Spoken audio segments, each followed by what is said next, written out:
Hi Ben, this is Laura out in Ohio. This is a general electronics question. I know we can memorize a good bit. If an 11-year-old, we keep going, Art. If an 11-year-old can do this, we can memorize this. But we want a little bit more deep understanding of the electronics. Is there a general electronics handbook? I think it's Millman, The Art of Electronics was one I was thinking. There's something else you would recommend for just like general electronic knowledge? Yeah, you know what? There are some resources. There's a little bit in the ARRL manual. Do you have that manual? Yeah, well, we've got the books, and that's what we're kind of bashing through it, and it hits me like this is like a 300 level undergrad class shoved into a good bit of stuff here. Yeah, it does definitely does go in depth. Yeah, let me think about that. Because I'm still more of a book reader, reference text kind of person. Yeah, there's some simple electronics manuals. I'll have to go look up and recommend some. So for Yeah, sure. 'cause I'm about 20 years, 30 years past my undergraduate in engineering, so it's kind of vaguely there, but not really. Right. Okay. Yep. Thanks. Okay. Good. Well, let me. Hey Ben, Yes. I'll look at some of the stuff that I have for all emergency vehicle 12-volt stuff and see if anything pops for anybody. Yeah, that's a good idea. Yeah, it's a hard balance between having to know all that electronic stuff and passing the exam, and so yeah, it's definitely a little bit more to bite off if you want to really understand some of the basic electronic stuff. So but I'll try to cover some of that. So so it makes sense. Okay, so I'm going to go ahead and start. And so we were on band plan, and the next one is what term describes an amateur station that is transmitting and receiving on the same frequency? And that is simplex. And so, in fact, so I mentioned that they're doing a contest tonight, and I just heard them on. I'm going to turn this on and see if you guys can hear it.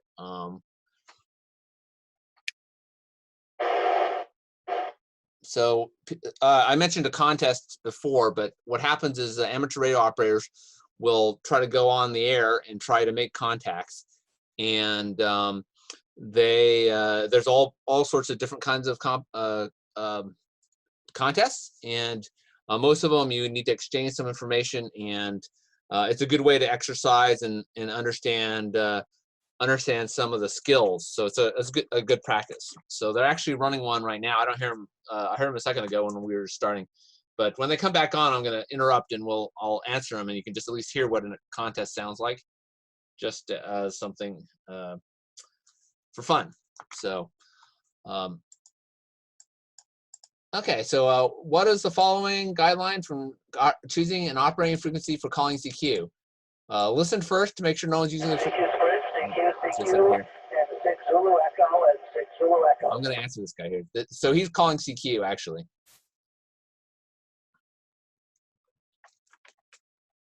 See if it calls again. Alpha, India 6, Yankee Romeo.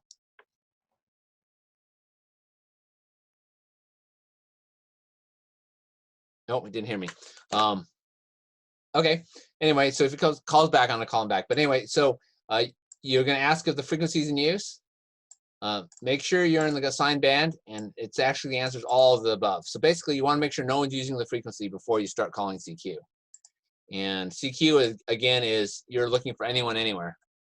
So that is that. So actually, I can demonstrate that. So I listen, no one's on the frequency right now. Then I'll ask if the frequency is in use. Is the frequency in use?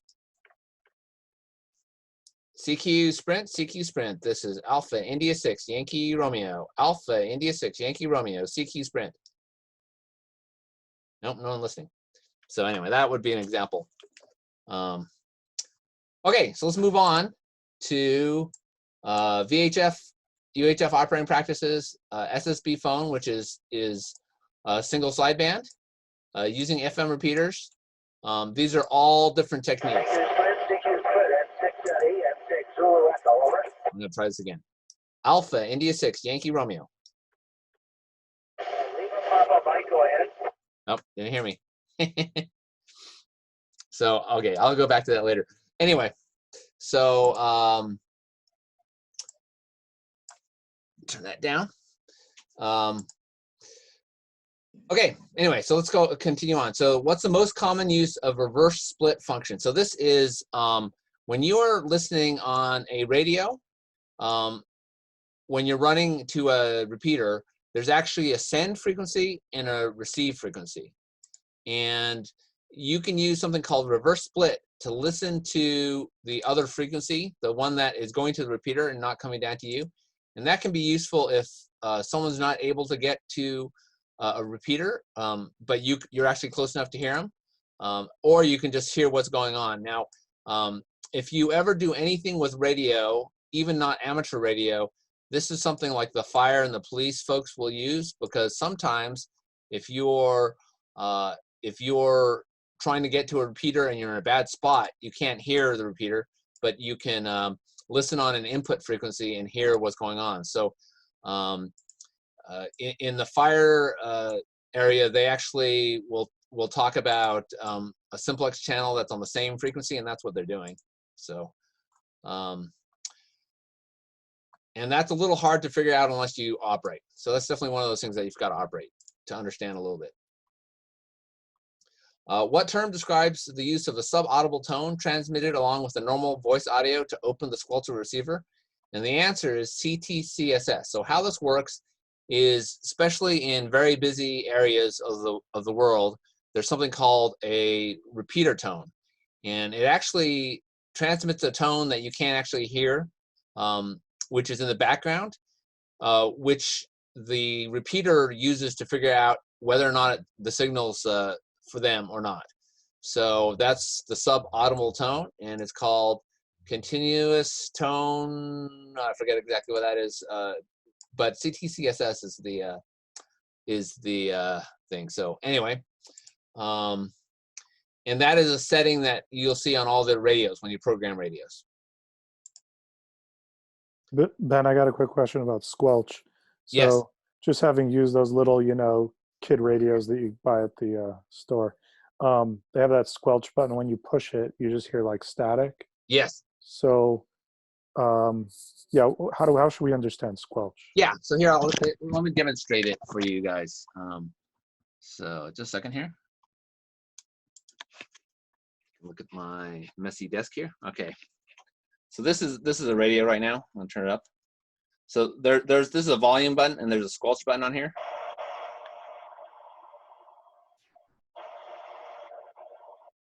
And what happens is there's a certain level that the radio is set to where it will be muted. And that level is kind of the background noise in terms of how much RF there is in an area. And if you turn off your Squelch,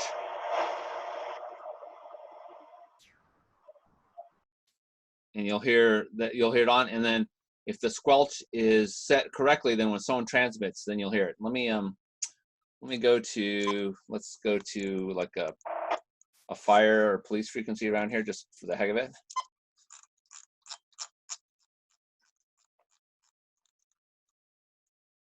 So this is our local police frequency. Actually, they won't be very busy right now, I think.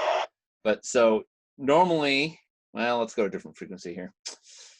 Would you say Squelch is like an antenna tuning of some sort, or? No, it's just a sensitivity level. So it's what is the level that you actually get audio out of your radio, the RF level. So here's an example of, let me see if I can get a transmission. Not hearing anything. You got to get a transmission, then you can hear the difference between Squelch and no Squelch. What, do you have a weather? Know a weather or something? Yeah, so this is a digital signal called APRS, which is for tracking position. And so if you got Squelch off,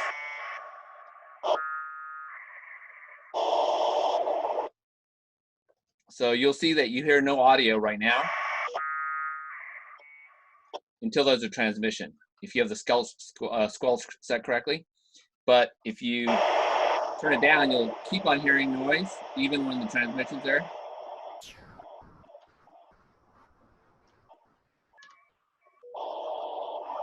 And that just kind of that's how you determine whether or not you're getting signal. So that's there's a level, and it's based on how much radio frequencies are in the in your area.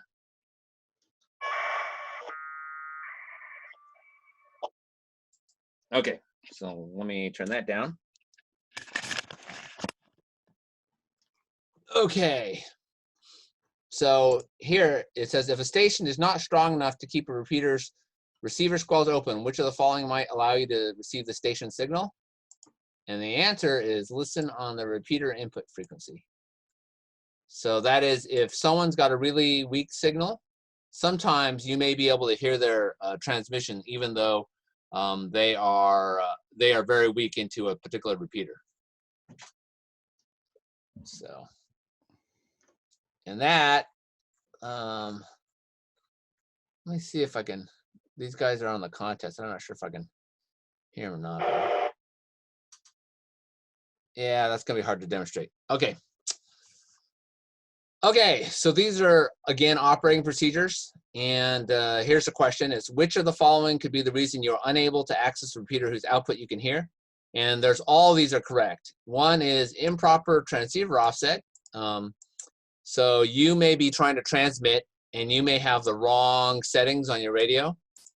The repeater may require a proper CT-CSS tone, so you might have to have a tone set. And the last one is the repeater may require a proper DCS tone. That's a different kind of tone from your transceiver. And the answer is all these choices are correct. And these are, again, these are all different ways of programming a radio. And, you know, without going to giant radio programming class, you have to have all these correct for a repeater to work. Okay, next question. What might be the problem if a repeater user says your transmissions are breaking up on voice peaks? And that is you are talking too loudly. And so the way the FM repeaters work is if you overload those channels, sometimes it'll, your voice will sound weird or it will disconnect. So that is when you're talking too loudly. Okay, next one, it says, what types of tones are used to control repeaters linked by the Internet Relay Linking Project, IRLP? And the answer is DTMF. And you guys all know what DTMF is. If you are, let me turn on a radio here.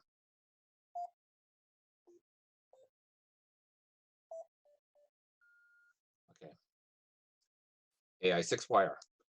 So if you've ever heard a phone,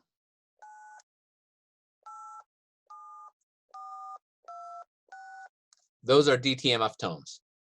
And so when you control internet repeaters, most of them are controlled by those dial tones. And so that's DTMF. If anyone remembers the tornado sirens going off, I think in Dallas, maybe what, last year? Anyone remember seeing that? I'll show you the news article real quick. That was, they said, oh, it wasn't an internet hack. They said, oh, someone figured out how to control those tornado sirens, and it turns out they're controlled by DTMF tones, and somebody figured out what the tones were. So let me tell you the.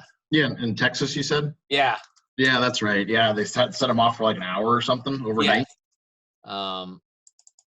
And because I think it was a link system, you set a DTMF tone out and it set everything off in the whole county, right? Yeah, exactly. So here, let me show you if you're ever interested in understanding, just knowing how that works, let me show you this is that's like all the dams that are in Ventura County, they have those sirens. Oh, do they? Yeah, DTMF. Yeah, so here, Dallas County siren hack. And so everyone says, are they internet? No, someone just dialed the right codes and set off all of their siren systems. So here's, it tells you via radio on UHF 450 megahertz. So anyway, so you know something about DTMF now. Okay, I'm going to go back to the questions. There we go.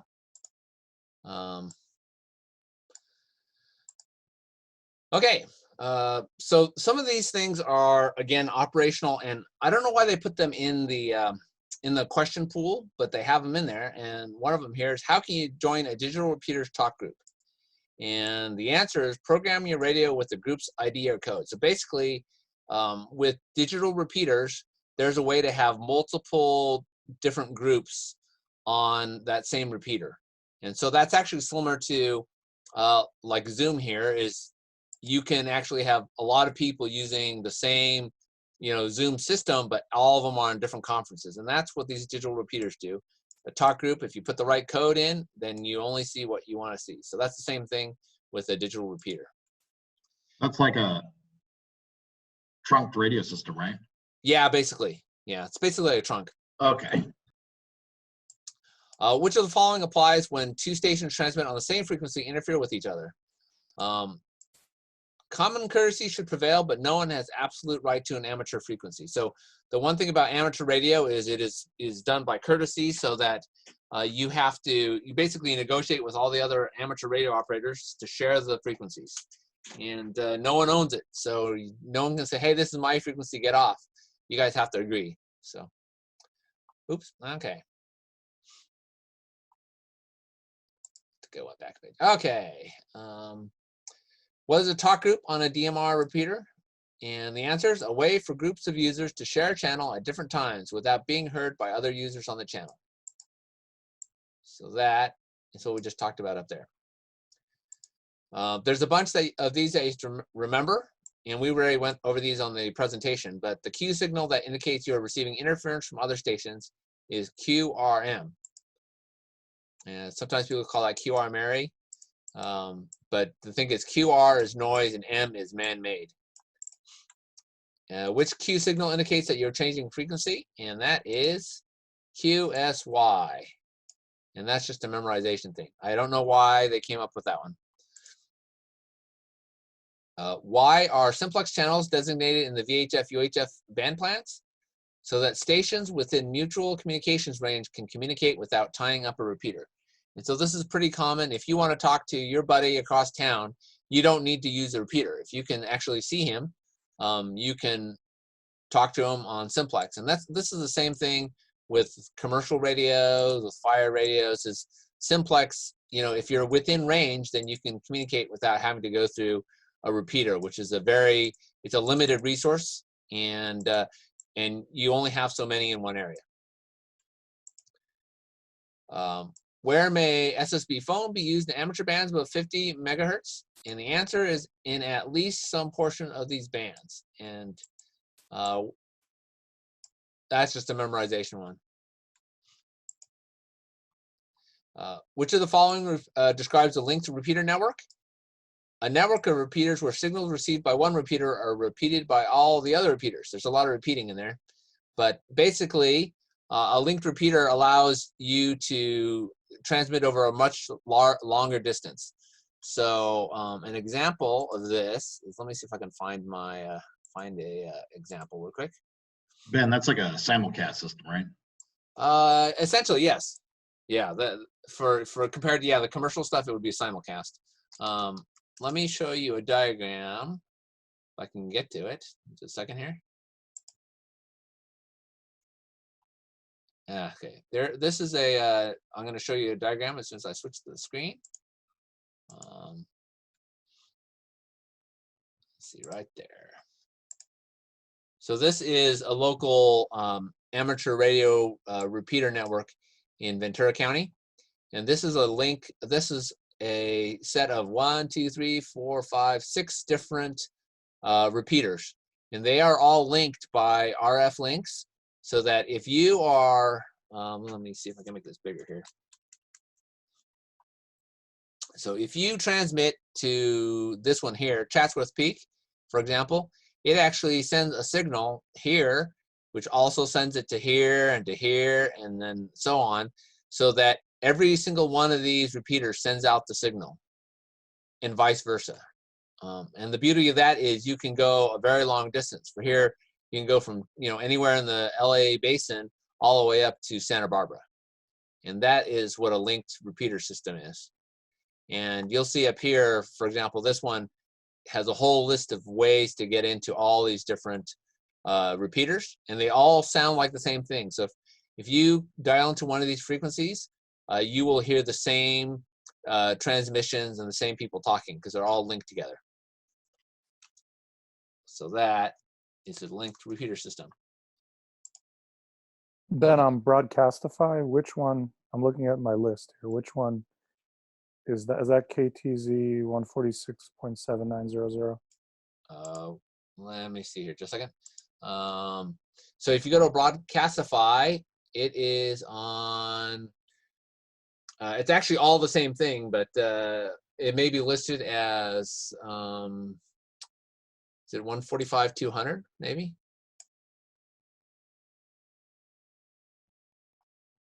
Anyway, Wind system amateur repeater network? no, it is not. Yeah, so this is not the Wind system. Wind system's a much bigger network. And that one is actually linked through the internet. Yeah, let me see. That one is a gigantic, this has, you know, pages and pages and pages of linked repeaters. Don't know if they have a map. I don't think they have a map. Anyway, yeah, so there's a lot of different repeater systems that are all linked together. Okay, let me go back to questions.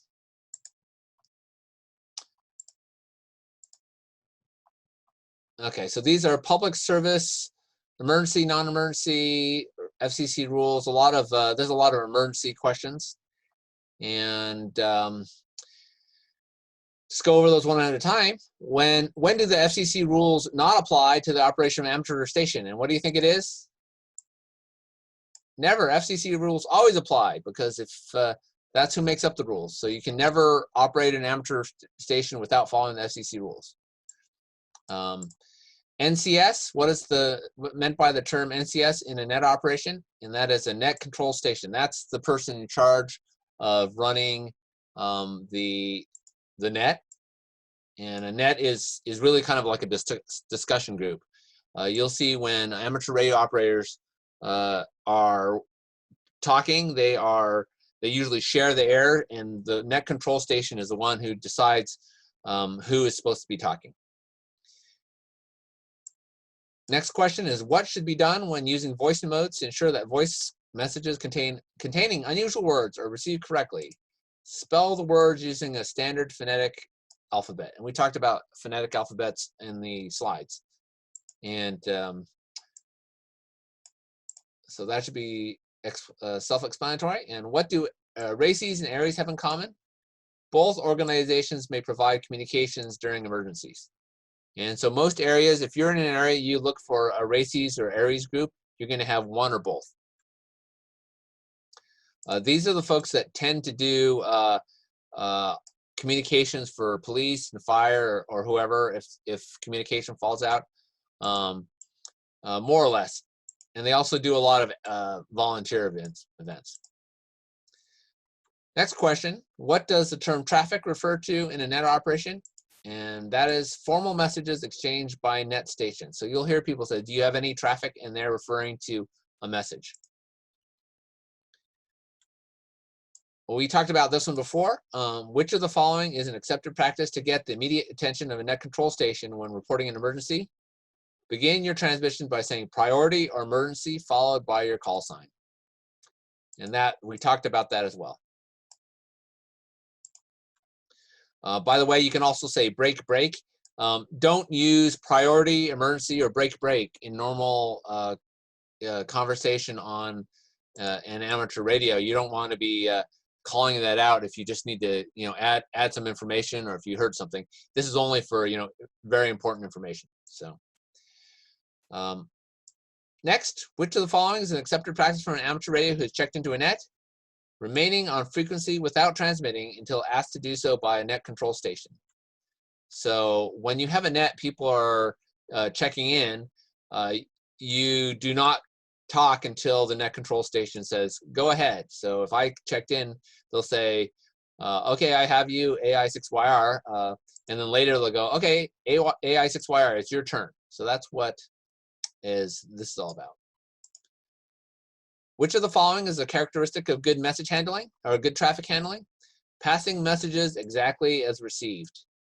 And so one of the disciplines with emergency information is not adding or subtracting from a message.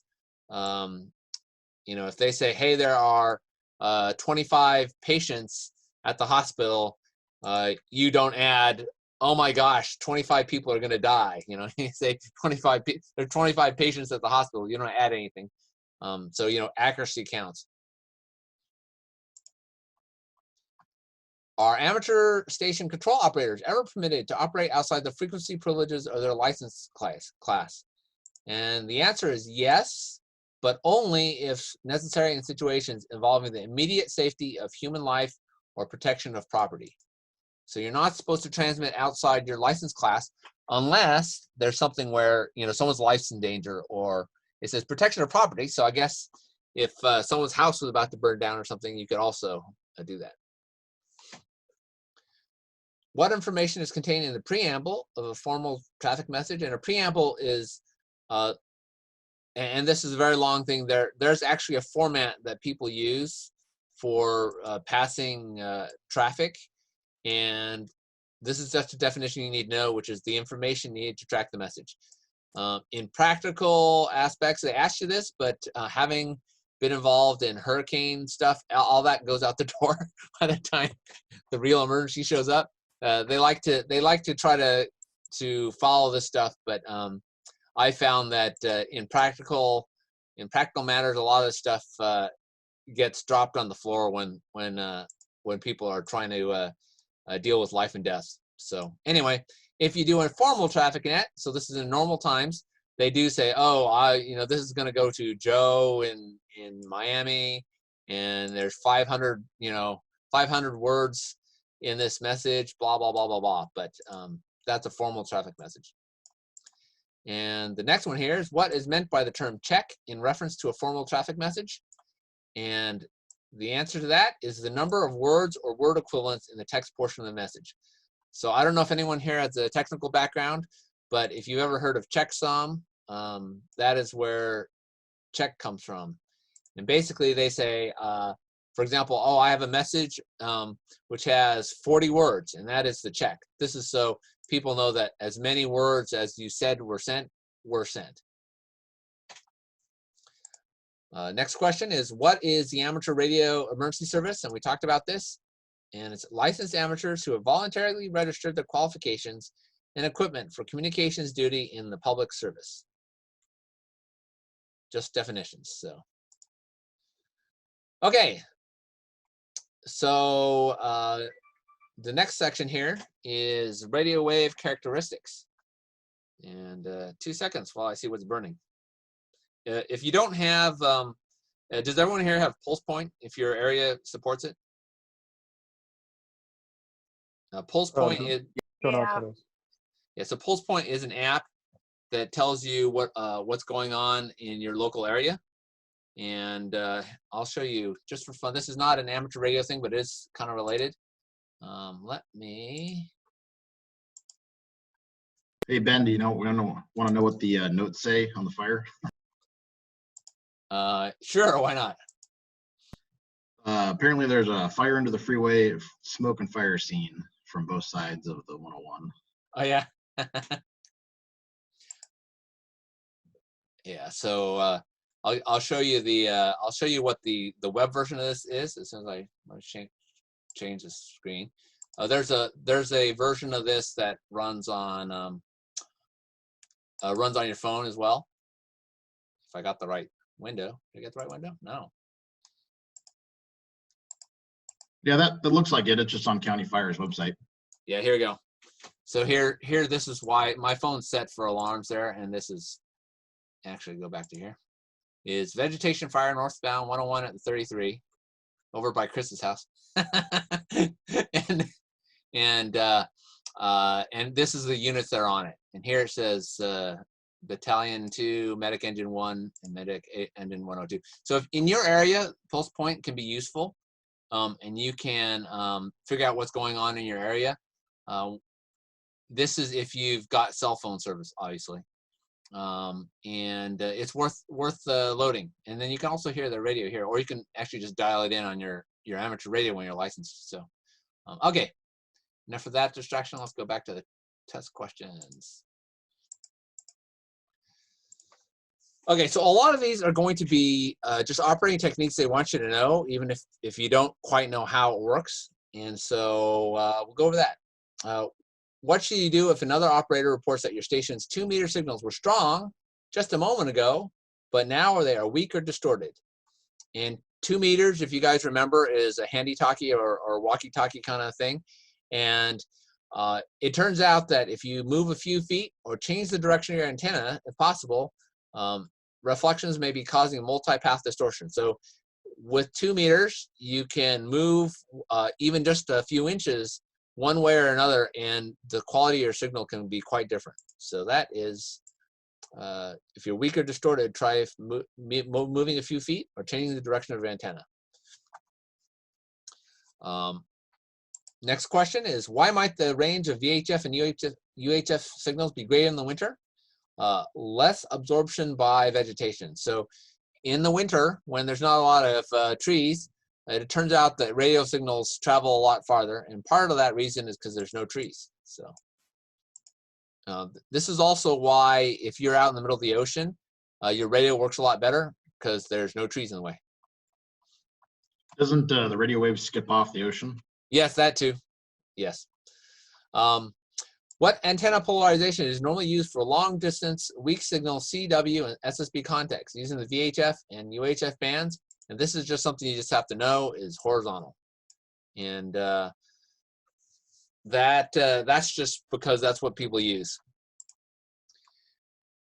What can happen if the antennas at opposite ends of a VHF or UHF line of sight radio link are not using the same polarization? Signals could be significantly weaker. So it turns out that if your antennas are pointed in 2 different directions, the amount of signal that goes between them is a lot less, and that's just a physics thing. And it's hard to explain it, except for just to be aware that if you're holding it up and the person at the other end is holding it down, then it's not going to be as strong. When using a directional antenna, how might your station be able to access a distant repeater if buildings or obstructions are blocking the direct line of sight path? And the answer is try to find a path that reflects signals to the repeaters. So if you've seen a directional antenna, let me show you what a Yagi antenna looks like.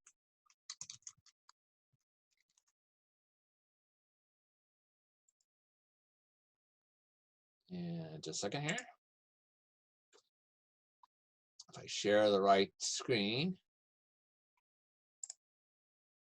So that is a Yagi antenna. And this, there's a lot of physics between these, but basically what happens is this makes it so that the signal goes out that direction of the antenna. And these are used quite a bit for actually Wi-Fi. If anyone's ever seen a Wi-Fi Yagi, and you see these on the ends of like traffic signals, because they're doing the same thing, that just concentrates the signal in one direction. So, questions? Oh yeah, so if you point those in a different direction, sometimes you can bounce off something and get to a repeater or to another radio station. So here's try to find a path that reflects signals to the repeater. The ones that you use here in town a lot are water towers. Have everyone seen the water towers where you've got a big metal tank somewhere? Those are actually great big pieces of reflective, radio reflective metal. And so sometimes you can aim at those and get to something even if it's behind you. Okay, what term is commonly used to describe the rapid fluttering sound sometimes heard from mobile stations that are moving while transmitting? And that is picket fencing. And I wish I could demonstrate that, but I did not grab a video of that. But you may have heard this if you've heard someone trying to talk, and you'll hear them coming in and out. So it's like I can kind of hear you, that kind of noise, and that's called picket fencing. And that's just a term you have to know. Next question. What type of wave carries radio signals between transmitting and receiving stations? And this is just the definition of what a radio wave is. It's an electromagnetic wave.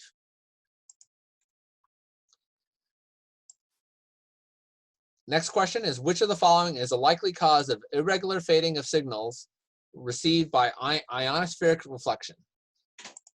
And that is random combining of signals arriving via different paths. And we had a picture of that on the slides, which I'll have to go find. But basically, when you send something by the ionosphere, those signals can go up in the air and they can bounce off in different ways. And sometimes you can have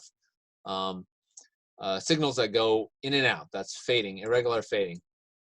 And that's just random combining of signals. Which of the following results from the fact that skip signals refracted from the ionosphere are elliptically polarized? And this is, a lot of words, but this means that you can use either a vertical or horizontally polarized antenna for transmission or reception. Basically, if you're reflecting stuff off the ionosphere, then the signal gets mixed up, and whether your antenna is horizontal or vertical doesn't make as much difference. And that's what that is. Next question, what may occur if data signals arrive via multiple paths? Error rates are likely to increase. We talked about this with the diagram. Which part of the atmosphere enables the propagation of radio signals around the world? The ionosphere. And if we don't, let me see this real quick here. Okay. One interesting thing, let me find, there was a diagram that NASA had, or a picture that NASA had. Let's see, just let me find it real quick. And I'll switch that screen back.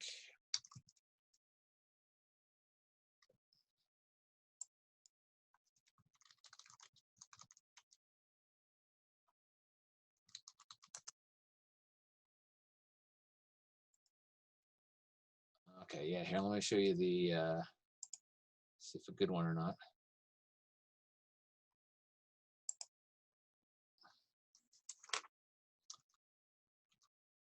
Just a neat thing about radio. So this is a NASA satellite. Can everyone see this? And I mentioned you can bounce radio signals off auroras as well. And it turns out the satellites are above auroras. And you can actually see the auroras from the satellite. And you can actually bounce a signal, for example, from off those auroras between cities and all that. So, okay, let me go back to the questions.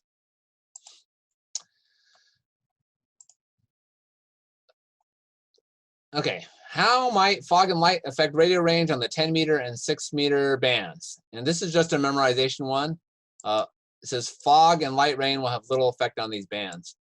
It does have effect on some bands, but on these particular ones it doesn't. And you just have to memorize this for this test. It turns out that if you are talking about Wi-Fi signals, a microwave, you actually do have effect. And so that's the next question. What weather condition would decrease range at microwave frequencies? Precipitation.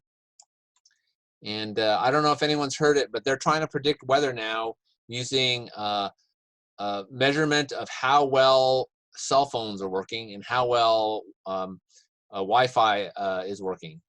And that's because the amount of moisture in the air changes the propagation of all those signals. Okay. So there's a lot of electronics questions, and there is. Ben, can I ask you a quick question before Yeah, we move sure.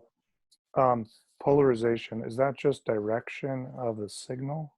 That is polarization? The polarization is whether or not you have your antenna is horizontal or vertical. Okay. So let me try to explain that. Just a second here. Well, while he's looking that up, so when you generate a radio signal, the signal has two distinct parts, the electric field and the magnetic field, and they are shifted 90 degrees out.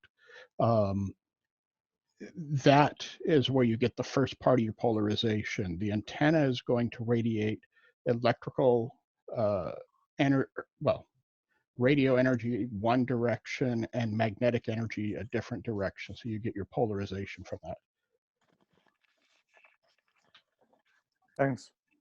Yeah, so let me just show you this real quick on a practical level here.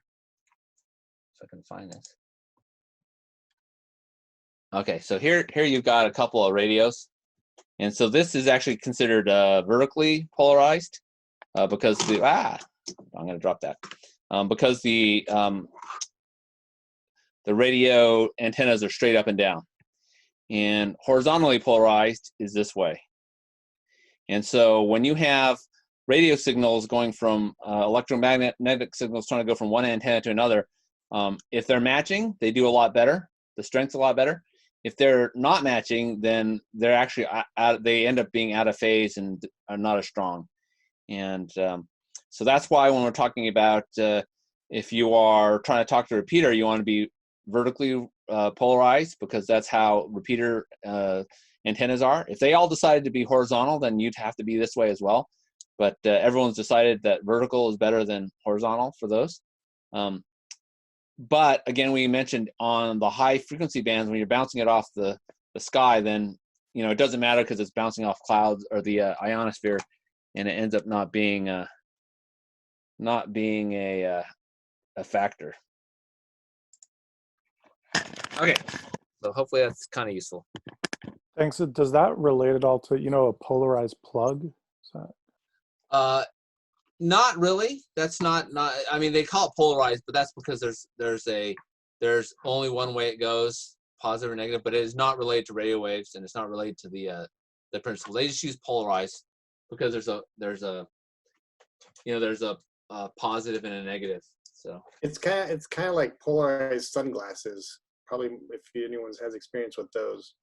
Yeah, exactly. Yeah, if you had two polarized sunglasses and you turn them sideways, you'll find that you can't see through them. That's the same idea, except for with light. Okay, so a lot of these are just definitions, and we went over these in the slideshow. What is the name for the distance a radio wave travels during one complete cycle? That is a wavelength, and that's just the definition of it. So that's how far it travels is a wavelength. What property of a radio wave is used to describe its polarization? Orientation of the electric field. And there's a lot of electronics involved with that. And rather than go into that right now, just be aware that it's the electric field that determines the polarization. What are two components of a radio wave? Electric and magnetic fields. If you remember, they're electromagnetic waves, so they have both electricity and magnetism involved. How fast does a radio wave travel through free space? And we talked about this in the slide, if you remember back that, which is the speed of light. Radio waves are the speed of light. How does the wavelength of a radio wave relate to its frequency? And this is again, this is in the PowerPoint slides, which is the wavelength gets shorter as the frequency increases. And you just have to remember that frequency increases and the wavelength gets shorter. So this is why your Wi-Fi antenna is something like a couple of inches long, because it's a very high frequency. Whereas if you have a very low frequency band, then it's a very, very long antenna wavelength. So there's a formula which you can do to convert frequency to wavelength in meters. And that is wavelength in meters equals 300 divided by the frequency in megahertz.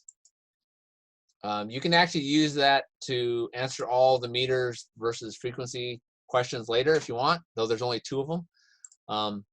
But this is how you can actually figure out what the size of an antenna should be as well. So the wavelength in meters is 300 divided by the frequency in megahertz. Okay, next question is, what property of radio waves is often used to identify the different frequency bands? The approximate wavelengths. And so we talked about, you've heard me throw around the term 2 meters, 10 meters, 6 meters. Those are how ham radio operators decide talk about what bands they're on. And that's just how they do it, rather than saying what the frequency is. This is just a definition. What are the frequency limits of the VHF spectrum? 30 to 300 megahertz. And we talked about spectrum earlier in the slides way back when, and this is just the definition of what VHF is. The next question is, what is UHF? And UHF is 300 to 3000 megahertz. And what frequency range is referred to as HF? 3 to 30. So these are all memorization ones. Finally, what is the approximate velocity of a radio wave as it travels through free space? The speed of light, which is 300 million meters per second. And that's just a memorization thing. Okay, so we'll carry on here with this. There's a lot of propagation questions here, and a lot of these are things that you just have to memorize because it doesn't make a lot of sense until you operate.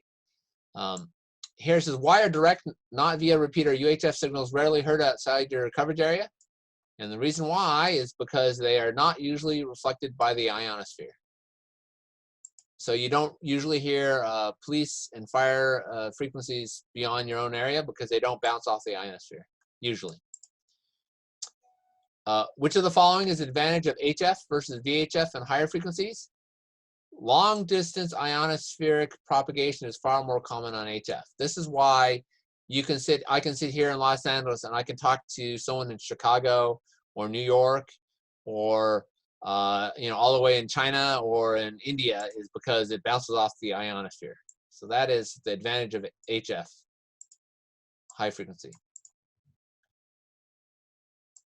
Next question is, what is a characteristic of VHF signals received via auroral reflection? So if you have an aurora, and I mentioned that you can bounce signals off of that, it says the signal exhibits rapid fluctuations of strength and often sound distorted. Has anyone ever seen an aurora, a video of the aurora, and has seen how they shimmer? Yeah. Yeah. That is why that sounds like that, is because you can actually hear it when you are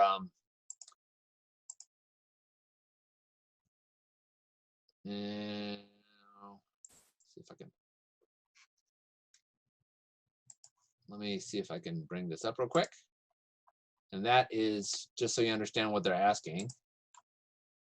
Okay, so you should see this YouTube thing here. You guys see the YouTube? Yep. Yeah, so this is a time lapse, but you'll see how the aurora, you can see how the aurora up here is fluctuating.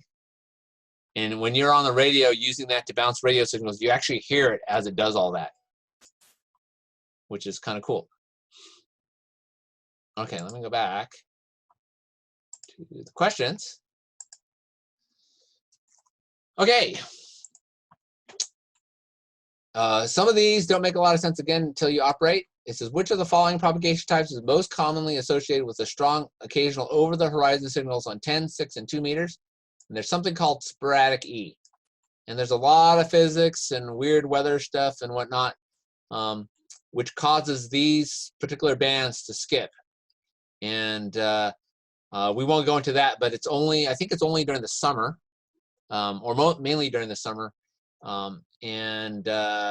There's a lot of weird physics to do with it, but all of a sudden you'll be operating on one of these bands and then you'll hear people, halfway across the world, which is kind of interesting.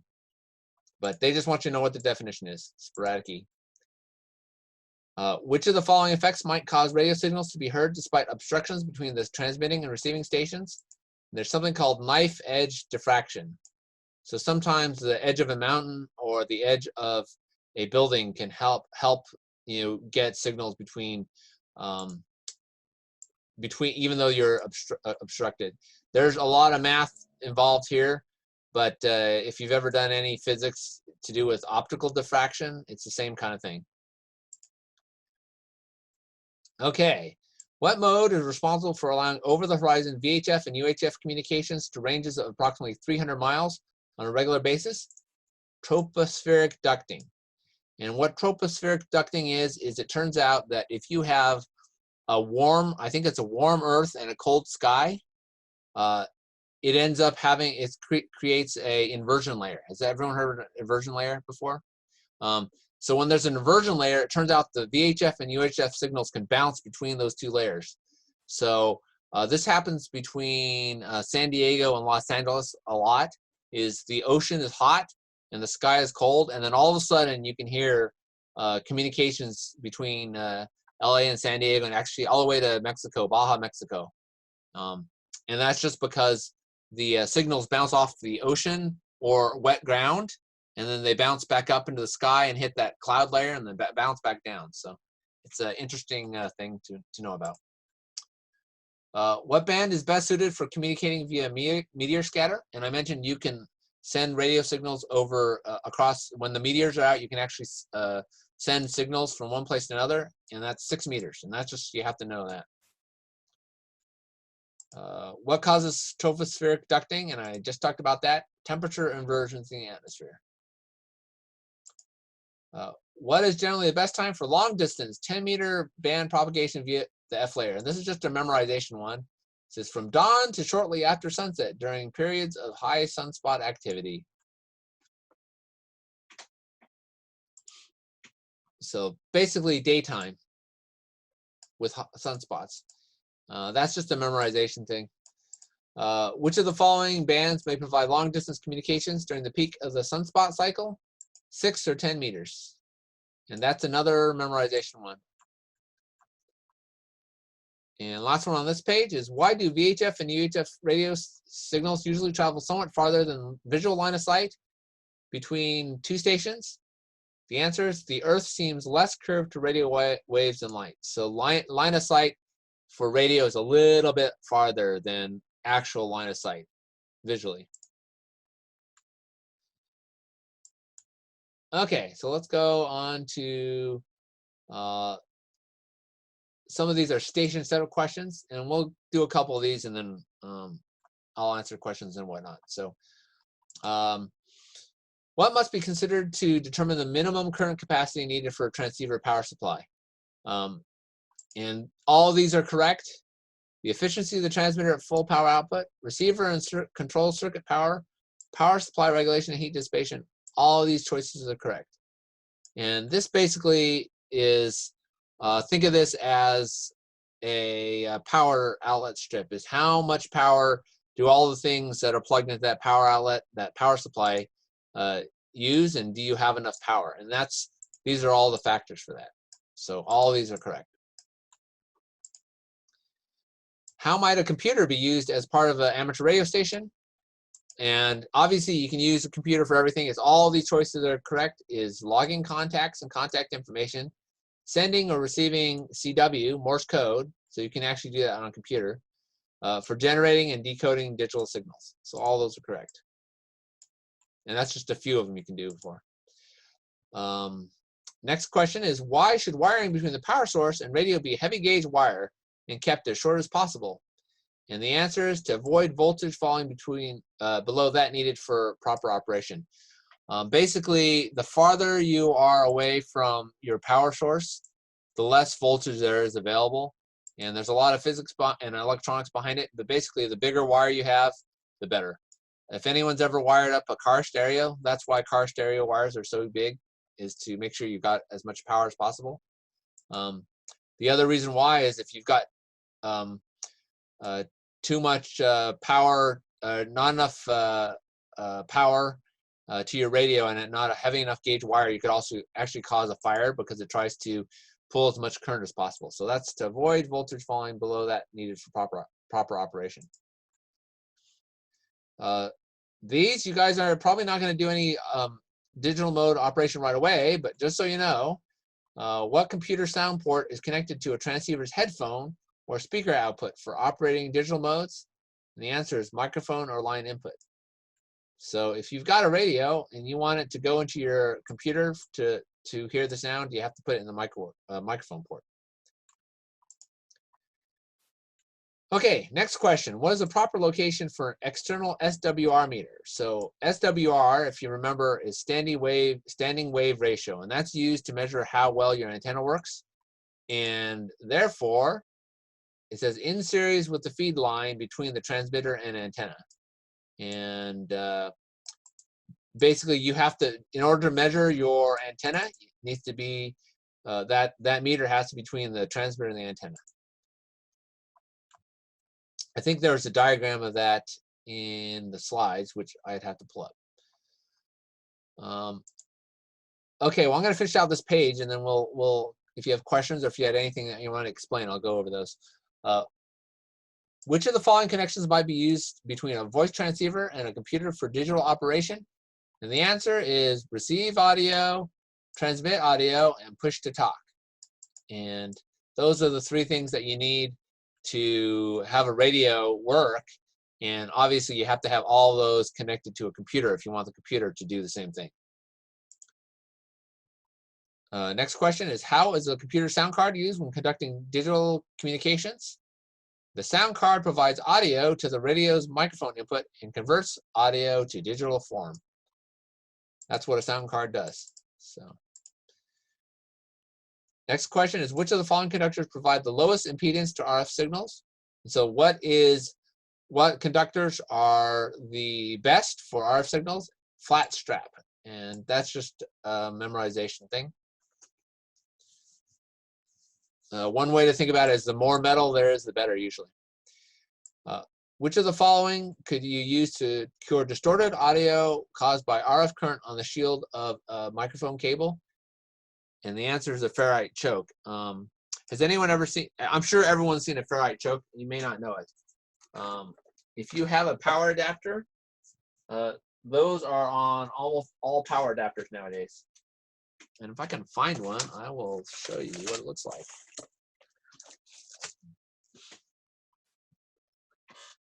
I'm looking at my desk because I know I have one around here someplace. Okay, just a second here.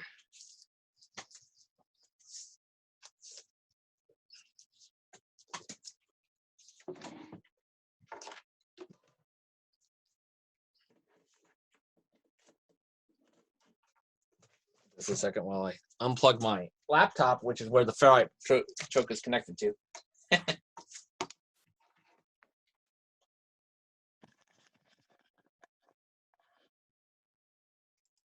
Okay, so see if this. Okay, ignore the Altoid scan there. So most people have seen on the end of wires are these little things here like that, and that is Ferrite Choke, and you use that to prevent RF noise out of a lot of things. So if you haven't seen them, and this is actually removable, but you can buy these, or a lot of power strips already have them on there. You'll notice that on the on monitor cables they have them as well. Let me see if I find one here. Ignore the giant pile of junk here while I find it. Oh, I don't have one available. Okay, anyway. There you go. Okay, well that's it for piling through this part of the questions. Looks like we have a few more to go through, but I'll keep on going through these as long as it's useful for everyone. Any questions or anything that people would like to know that's not in here? I have a question, like just, I guess are you going to talk about just the basic radio communication and like what frequencies to tune into? So it's so general, I don't even know how to ask this question. Just kind of like how to use the radio and what to do when you first get started using the radio. Yeah, well, I mean, I can talk a little bit about that. So the first part of it, when you do get a license, actually you can get a radio and listen right now. You can't transmit until you have a license, but you can buy a radio, and you can actually listen on specific frequencies in your area to hear what's going on. And usually you do that with a handheld. So Let me bring up a. Let me bring up a. So that would bring up like, do I just do a web search to start finding radios, or would I just get the radio, start scanning and listening for traffic, and hopefully I find a ham one or something? So you want to do you don't want to just buy anything, and there's a lot of different kinds, and there's a lot of different equipment. And so let me show you what a typical one looks like. So this is the one I like the best for a new ham radio operator. If you guys can see, this should show you it's a Yaesu FT60R, and it's a handheld which transmits on 2 different amateur radio bands on the 2 meter. That's in the 146 range and 440. But the other advantage of this radio is you can listen to all the fire and police stations and weather, and you can also listen to aircraft band. So aircraft band, you know, is you may not know, is AM as opposed to FM, and this does all that. It's about $150. There's cheaper ones from China, but the problem with the ones from China is they are very hard to program. And go back to this. So this is a good, you know, basic amateur radio band. It doesn't have a lot of bells and whistles, doesn't have digital, but in terms of someone just getting started, it's not a bad radio to get. So does it have like I guess what I'm saying is, like, after I get the radio, do I just start looking for? Yeah. So then you look for frequencies in your area to listen to. Google search it. So no, actually, so radio reference, radioreference.com is the place to look. Now, what county are you in, or where are you?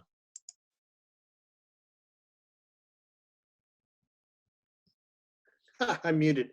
I'm in Carpentria. Oh yeah, okay. So here, you want to go to, let's see if we can go to Santa Barbara. Let's see here. We can go here, California, and then go to Santa Barbara County, and this will go, and I'll show you. Let's see if we go there. Hello, let me in. No, let's see if it does this way. Uh-oh, no one go to Santa Clara County. Santa Barbara. And this site shows you all the different frequencies that you can listen to. Okay. Including both amateur radio as well as fire and police channels. And so here you can see all these you won't be able to transmit on, but you could actually listen to using that handheld I mentioned. So you want to hear what's going on these. These are all the various things. So here it says Carpinteria, Summerland, there's Montecito. So these are all the frequencies. So the other thing you can do is you can look for, you know, you do a search for, I'll say Santa Barbara. Actually, it's easier if you know what the local club is. And so, for example, there's a Santa Barbara Amateur Radio Club, and they have a whole list of frequencies. And if I can find their list, and you can punch in the frequencies for all their different repeaters and hear what the people are talking about. Some of these, they have a list here of the. They have a list of all the repeater numbers here. Here you go. So you would punch this into your handheld radio, and you could listen. You'd want to listen on the output frequency, and you could hear what they're talking about. Or you could program it, and if you have a license, you can transmit and receive. Right. Right. So that's what you do for any place in the world. So, you know, where are you located? You know, you can figure out on radio reference what the local fire police stations are and amateur channels, and then look for your local amateur radio clubs. So, okay. Yes. Just to finish that thought, are some of those channels like fire, police, are any of them like you wouldn't be able to hear because they encode them somehow? Yeah, some places are encoded. It depends on where they are. It really depends on where you live and what county you live in, what state you live in. Yeah, Ventura County and Santa Barbara counties do not have anybody that's encrypted. But down in Los Angeles, a lot of departments are, a lot of police and law enforcement are going that way, so you can't hear them. Yeah. So yeah, that's kind of the general how you get started. So okay, any other questions? Ben, any update on the testing situation out of Nevada or Alaska or anywhere else? Yeah, so Alaska, definitely, if you guys get to the point where you're ready, they will let you submit a request for testing. I don't know how long it's going to take. They still need a proctor, and so you're going to have to find somebody in your local area. If you're local to me, I'd be happy to do that. They said 30 to 60 days. Now, everyone else is also looking at it, and so I'm not sure how long it's going to take them to figure it out.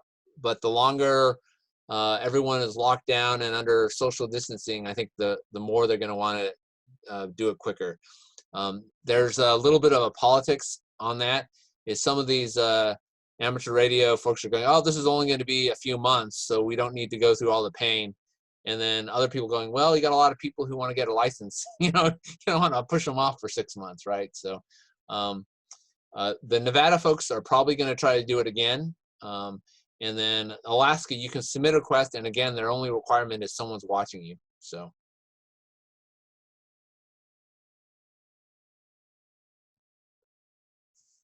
Okay. Any other questions? How far are you willing to drive?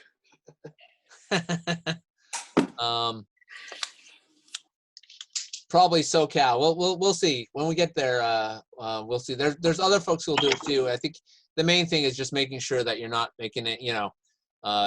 Given this COVID-19 thing is pretty dang serious. No one wants to risk put too much risk in there. I mean, I think if you just need someone watching you, you can do that without having to be anywhere close. I thought I was reading that Alaska was saying if you had a camera where it could see your hands and everything on your desk and blah blah blah, that they might let you get away with that. And a lot of other people are looking at that as well. So Nevada did full off, hands off. They just had to have a camera on you to make sure you weren't mucking around with anything. So right. Yeah. And I think the Alaska one, I mean, you could sit in your garage and I could, stand out on your driveway, make sure you're not, and I think we'd still be all, that would be acceptable. So anyway, I'll let you know if I hear anything more. The local groups want to do it as well, and I've talked to the people who do testing, but again, is really just a matter of making sure that we're minimizing risks, especially as we don't know where we are in California yet. Absolutely, yeah, absolutely. Yeah. That makes sense. I was making more of a joke. Yeah. Ben, one last question. Yeah. So that radio that you showed us before. So say I'm in Santa Barbara, and how far can I go with that radio? Like, in other words, that radio, like if there's an emergency, Yes. where can I get with that radio? So this radio is about a 5-watt radio. I've been out on the Santa Cruz Islands and talked to people in LA, no problem. Santa Cruz. I know, buddy. You just have to wait. Oops, sorry. No problem. So you can go 100 miles. Depends on where you are and where the repeater is. If it's a linked repeater, for example, you talk to someone, mentioned the WINS network. You can actually talk to someone across the entire U.S. on one of these handhelds. But there's definitely a lot of infrastructure in that case where they're doing internet linking. Like direct, one of these you can go 50 miles. If you're on top of a mountaintop, you can go 100 miles. So it's all terrain dependent.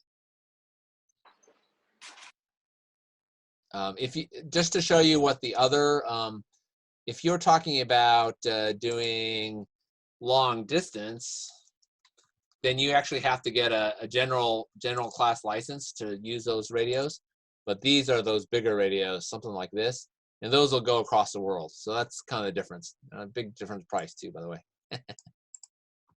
You probably have to have like an antenna outside your house. Like Yes, a pretty and so large antenna. this antenna is, electrically is 19 inches, and the antennas on the other ones, are 30, 40, 50 feet. So that's the difference there. Is Gigaparts the preferred website, or? There's a lot of different ones. I like Gigaparts. There's another one that a lot of people buy from, which is called Ham Radio Outlet, HRO.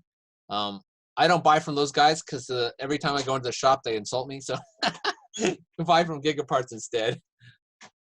Is it like the Simpsons comic book nerd?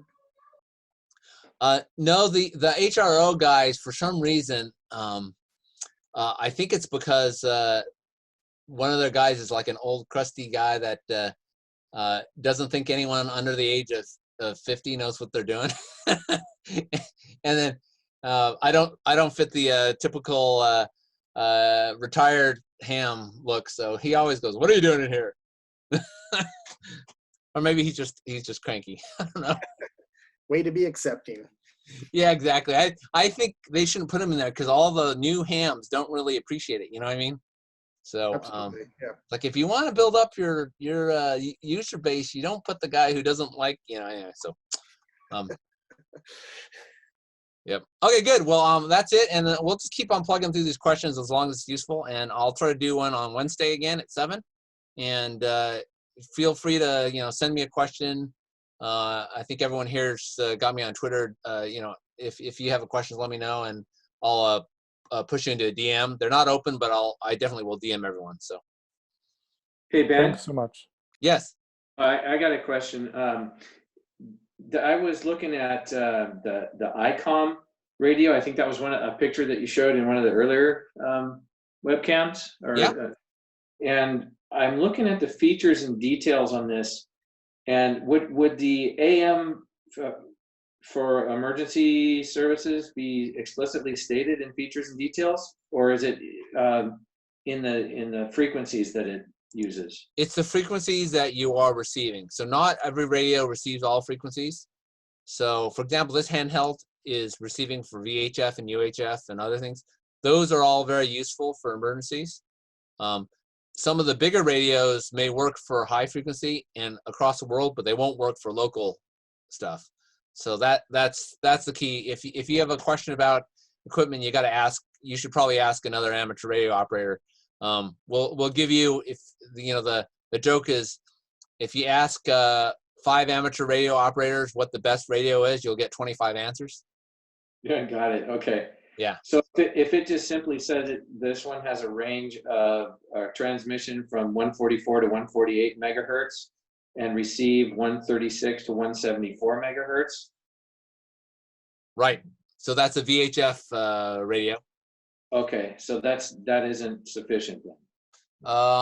That is probably not for around here. It may depends on where you are. That might be sufficient somewhere where there's not a lot of people. In LA, we use a lot of frequencies because there's a lot of people. So you want a dual band radio. Okay, so I'll return this one. Oh yeah, okay, yeah. I would get a dual band radio. I'd return that. Yeah, 2-meter radio is not enough in the LA area. Got it. Okay. And then the shop. So you didn't like that shop. So you do all your purchasing online? I do my purchasing online. Yes. Okay. All right. Thanks. Yeah. The other thing that I do, that if you know what you're doing, is I do buy a lot of used gear. But obviously you have to know what you're doing and what equipment to buy. So. Yeah, I'm feeling overwhelmed as it is. So I want to hit the ground running with the right thing, at least for the handheld. Maybe I'll go into the used gear for the. If you want, get one of these handhelds. If you're intending to get your license and transmit, this is a great one to start with, this Yaesu one. Okay. Again, there's some that are $25 that you can get, but you'll need some help programming them. And Mark, I can get you programmed because you're here, but if you don't have someone that can program them, or if you're not a radio programming guy, the Chinese ones, if anyone's ever bought Chinese hardware, you know how esoteric their menus are and everything else. Right. It's definitely a challenge, and you can do the wrong thing. Those radios, you can program and accidentally be transmitting on emergency fire and police channels, so that's bad. No bueno. This you can't do that. Yeah. It won't let you. Okay. So But I'll you look for the Yaesu FT60R. Yeah. Okay. And then it just goes up at like all the numbers when they get higher, they just mean that they're more money. Like if you're looking at, like the Usually, sometimes they're different capabilities. Again, there's a lot of different things you can do with these. This is just kind of the basic general, radio. They have some that are cheaper. They have some that are more expensive. I just have used these a lot and know they're kind of they can be very helpful. So they're pretty bulletproof and weather resistant. this is not waterproof, but it's fairly weather resistant. I haven't broken mine yet, which I've broken those cheap Chinese ones. I've probably broken 4 or 5 of them. Yeah. Cool. So that's a good starter, period. Yeah. Get that. And then if we want to get more money spent, we can spend more money, I'm sure. Yeah, you can. So the general rule of amateur radio is that there's always a more expensive radio you can buy. And then they also, if you put them in the garage, the amateur radios will multiply by themselves. It's like, hey, how come I have 6 radios here? Hey, I thought I only had 6. Now I have 8 in the garage. At least that's what I tell my wife. So. My wife. I'm getting my FTR 400 or FTM 400 tomorrow. Oh yeah, very good. Okay, good. Well, thanks a lot, everyone. I'm going to stop this, and we'll do this again on Wednesday. And thanks, everyone. Thank you. Thank you. Thank you, Ben. Thanks.